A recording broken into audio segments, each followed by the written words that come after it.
Cytoplasmic organelle is rough endoplasmic reticulum. First, the contents: rough endoplasmic reticulum, smooth endoplasmic reticulum, and the functions of endoplasmic reticulum. Students, अगर हम this is the second part of endoplasmic reticulum. First part में हमने इसका structure देखा है कि endoplasmic reticulum जो है उसका स्ट्रक्चर क्या है, उसकी लोकेशन क्या है और ये किस तरह से जो सेल के अंदर कहाँ कहाँ फैला है. तो ओवरऑल जनरली हमने देखा कि तमाम सेल के अंदर right from cell membrane to nuclear membrane जो है ये एक नेटवर्क ऑफ जो है वो ट्यूब्यूल्स जो है फैला हुआ है जिसको हम एंडोप्लाज्मिक रेटिकुलम कहते हैं. सो एंडोप्लाज्मिक रेटिकुलम को दो कैटेगरीज में डिवाइड किया जाता है, that is the rough endoplasmic reticulum and the smooth endoplasmic reticulum. जो बेसिक डिफरेंस है वो है प्रेजेंस ऑफ राइबोसोम्स का. रफ एंडोप्लाज्मिक रेटिकुलम की सरफेस के ऊपर राइबोसोम्स अटैच होते हैं फॉर प्रोटीन सिंथेसिस, और चूंकि सरफेस पे राइबोसोम्स अटैच हैं so their appearance is a rough. तो एक रफ अपीयरेंस आती है जिसकी वजह से इसको रफ एंडोप्लाज्मिक रेटिकुलम का नाम दिया जाता है. Smooth endoplasmic reticulum, simply smooth endoplasmic reticulum में राइबोसोम्स एब्सेंट होते हैं. तो एंडोप्लाज्मिक रेटिकुलम के ऊपर अगर राइबोसोम्स एब्सेंट है तो हम इसको स्मूथ एंडोप्लाज्मिक रेटिकुलम कहेंगे, क्योंकि उसकी अपीयरेंस जो है वो क्या होगी कि ग्रैनुलर नहीं होगी बल्कि बिल्कुल स्मूथ अपीयरेंस जो है वो होगी हमारे पास. Here in this diagram rough और स्मूथ एंडोप्लाज्मिक रेटिकुलम का डिफरेंस जो है वो क्लियर किया गया है. अगर आप रफ एंडोप्लाज्मिक रेटिकुलम की डायग्राम को देखें तो इसमें जो सिस्टर्नी है राइबो जो इसकी एंडोप्लाज्मिक रेटिकुलम की, इसकी सरफेस के ऊपर आपको डॉटेड फॉर्म में राइबोसोम्स नजर आ रहे हैं, और ये राइबोसोम्स की वजह से हमें इसकी एक ग्रैनुलर अपीयरेंस जो है उसके ऊपर ग्रैन्यूल्स नजर आते हैं या फिर एक रफ अपीयरेंस देंगे ये. जबकि स्मूथ एंडोप्लाज्मिक रेटिकुलम के ऊपर इसी तरह से कोई भी जो राइबोसोम्स हैं वो प्रेजेंट नहीं है, और इसकी जो अपीयरेंस है वो बिल्कुल सरफेस की बिल्कुल एक स्मूथ फॉर्म में हमें नज़र आती है. तो इसी वजह से हम जो रफ और स्मूथ के नेम है वो बेसिकली अपीयरेंस और एब्सेंस ऑफ राइबोसोम्स हैं. जिस पर राइबोसोम प्रेजेंट है वो रफ है, जिस पे एब्सेंट है मौजूद नहीं है they are the smooth endoplasmic reticulum. लेकिन इसके साथ साथ इनके फंक्शंस में भी अच्छा खासा डिफरेंस जो है वो आ जाता है. What is the role of endoplasmic reticulum in the cell? There are different roles of endoplasmic reticulum in the cell. The first one is a mechanical support.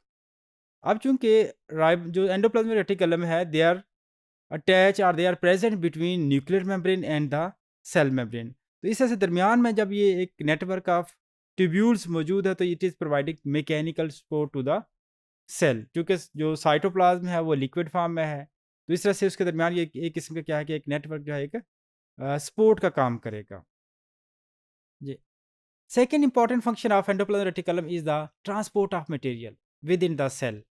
अब चूंकि because they are occupying most area of the cytoplasm, cytoplasm के अंदर बहुत सारे इलाकों में फैले हैं, तो जहाँ भी मटेरियल ट्रांसपोर्ट करना है तो एंडोप्लाज्मिक रेटिकुलम के ल्यूमेन के अंदर से क्या किया जा सकता है कि डिफरेंट पार्ट्स तक प्रोटीन्स को अदर मालिक्यूल्स को क्या किया जाएगा, ट्रांसपोर्ट किया जाएगा. इसके सिंपल से एग्जांपल ये है कि जब प्रोटीन सिंथेसाइज होती है तो एंडोप्लाज्मिक रेटिकुलम के एक तरफ सिंथेसाइज होगी, वहाँ से एंडोप्लाज्मिक रेटिकुलम के अंदर ही अंदर दूसरी तरफ मूव करेगी. देन जो प्रोटीन मॉलिक्यूल है वो वेजिकल में पैक होकर गोल्गी ऑपरेटर्स को भिजवा दिया जाता है. इस तरह से डिफरेंट मटेरियल्स की ट्रांसपोर्ट में endoplasmic reticulum is playing important role. जी. Storage of enzymes and proteins. अब if we look at the structure of endoplasmic reticulum, endoplasmic reticulum के लिए हमने कहा था कि बेसिकली एंडोप्लाज्मिक रेटिकुलम की जो बनाने वाली जो ट्यूब्स हैं वो शीथ लाइक हो सकती हैं या वेजिकल शेप हो सकती हैं. अब वो शीथ लाइक स्ट्रक्चर या वेजिकल लाइक स्ट्रक्चर के अंदर जो कैविटी है, जो ल्यूमेन है, उसके अंदर बहुत सारी प्रोटीन्स को स्टोर किया जाएगा, और प्रोटीन्स के अलावा जो बाकी मालिक्यूल्स हैं वो भी स्टोर जो है होते हैं. डिफरेंट एंजाइम्स हैं, स्पेशली वो एंजाइम्स जो सेल के अंदर बनते हैं लेकिन उन्होंने सेल से बाहर ट्रांसपोर्ट होना है, जिसको हम एक्स्ट्रा सेलुलर एंजाइम्स कहते हैं, जिस तरह हमारे डाइजेस्टिव सिस्टम के एंजाइम्स हैं. तो जिन सेल्स के अंदर ये एंजाइम्स बनते हैं उनमें वक्ती तौर पर ये एंजाइम जो है वो एंडोप्लाज्मिक रेटिकुलम के अंदर स्टोर कर लिए जाते हैं. Okay. The fourth important function of endoplasmic reticulum is the lipid synthesis.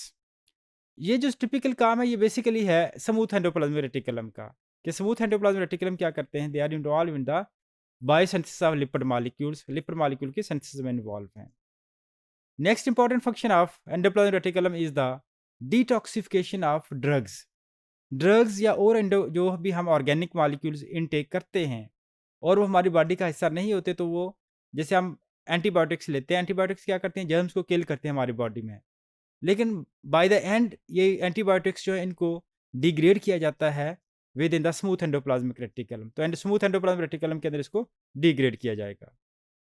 Calcium ion storage, calcium ions जो कि हमने अगर हम देखें तो the important function of calcium ions is to for work for the contraction of muscles, कि muscles जो हैं वो कैल्शियम आयन की मौजूदगी में ही कंट्रैक्ट करते हैं, इनकी एब्सेंस में कंट्रैक्ट नहीं करते।